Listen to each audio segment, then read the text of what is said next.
नमस्कार, मैं हूं मीनाक्षी नागर और आप देख रहे हैं डीएनजी न्यूज। चलिए बढ़ते हैं आज की बड़ी खबरों की ओर।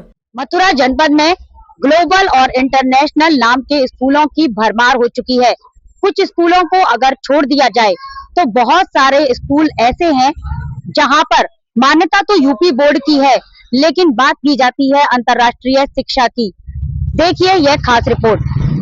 भारत में इंटरनेशनल स्कूल शुरू करने और उसे सुचारू रूप से चलाने के लिए कानूनी, शैक्षणिक और ढांचागत नियमों का पालन करना अनिवार्य है। स्कूल किसी लाभ न कमाने वाली संस्था जैसे कि सोसाइटी रजिस्ट्रेशन एक्ट 1860 के तहत पंजीकृत सोसाइटी या इंडियन ट्रस्ट एक्ट 1882 के तहत पंजीकृत ट्रस्ट द्वारा चलाया जाना चाहिए। आपको स्थानीय प्रशासन और केंद्र सरकार से आवश्यक शैक्षिक परमिट, भवन निर्माण परमिट और स्वास्थ्य एवं सुरक्षा प्रमाण पत्र प्राप्त करने होंगे। स्कूल की बिल्डिंग का नक्शा पास होना चाहिए और इसमें सुरक्षा मानकों जैसे फायर सेफ्टी का पूरा ध्यान रखा जाना चाहिए। इंटरनेशनल स्कूल आमतौर पर इंटरनेशनल बैकलॉरिएट, IB, कैम्ब्रिज, IGCSE या अन्य विदेशी पाठ्यक्रमों का पालन करते हैं। कुछ स्कूल अंतर्राष्ट्रीय स्तर के साथ साथ CBSE या ICSE जैसे राष्ट्रीय बोर्डों से भी संबद्धता रखते हैं। स्कूलों में शिक्षकों के पास कम से कम स्नातक की डिग्री और आवश्यक शिक्षक प्रशिक्षण जैसे BEd या अंतर्राष्ट्रीय शिक्षण प्रमाणन होना चाहिए। स्कूल में एक कुशल प्रधानाचार्य, छात्र मामलों की देखभाल के लिए एजेंट और पर्याप्त संख्या में शैक्षणिक कर्मचारी होने चाहिए। स्कूल के नाम में इंटरनेशनल शब्द का उपयोग करने के लिए सख्त नियम है ताकि माता पिता को गुमराह होने से बचाया जा सके। हालिया सरकारी दिशा निर्देशों के अनुसार आप इस शब्द का उपयोग केवल तभी कर सकते हैं जब स्कूल आधिकारिक तौर पर किसी मान्यता प्राप्त अंतर्राष्ट्रीय शिक्षा बोर्ड से संबद्ध होना चाहिए, जैसे इंटरनेशनल बैकलोरिएट, IB या Cambridge assessment international education CAIE। केवल CBSE ICSE बोर्ड होने पर इंटरनेशनल नाम रखना अब कई राज्यों में नियमों के खिलाफ माना जा रहा है। कुछ नियमों के अनुसार स्कूल की कम से कम 2 या 2 से अधिक देशों में शाखाएं होनी चाहिए।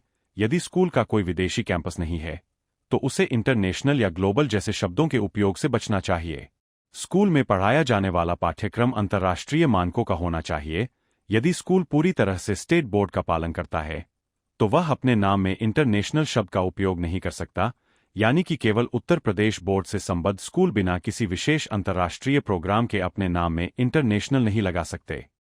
यूपी बोर्ड से मान्यता प्राप्त इन इंटरनेशनल स्कूल द्वारा CBSE पैटर्न की शिक्षा का भ्रामक विज्ञापन देकर अभिभावकों से खुली लूट की जाती है और अभिभावक ये समझते हैं कि उनका बच्चा इंटरनेशनल स्कूल में शिक्षा ग्रहण करिए।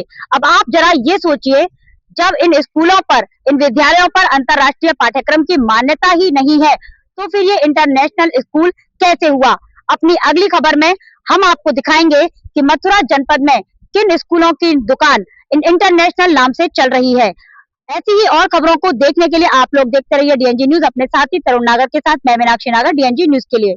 मथुरा का सबसे विश्वसनीय अस्पताल एवं पहला IVF test tube baby centre Gopi Krishna hospital, जहां निसंतान दंपत्ति भर सकते हैं अपनी सूनी गोद। हर मंगलवार को फ्री OPD सहित एक्सरे एवं अल्ट्रासाउंड में डिस्काउंट की सुविधा, कैशलेस उपचार सुविधा उपलब्ध। स्त्री रोग, बाल रोग, हड्डी रोग आदि का अनुभवी चिकित्सकों द्वारा मरीजों का उपचार संभव। हर प्रकार की जनरल सर्जरी एवं दूरबीन विधि से लैप्रोस्कोपिक ऑपरेशन। गोपी कृष्ण हॉस्पिटल एक वन स्टॉप सॉल्यूशन है सभी प्रकार की इनफर्टिलिटी ट्रीटमेंट्स का। जैसे कि यदि आपके बच्चे नहीं हो रहे हैं, सिंपल इलाज कराना हो, IUI, IVF, ICSI, egg donation, laparoscopy, इस तरीके सभी तरीके के इनफर्टिलिटी के जो इलाज है हमारे हॉस्पिटल में होते हैं। गोपी कृष्ण हॉस्पिटल, जनरलगंज, GIC के सामने, मथुरा।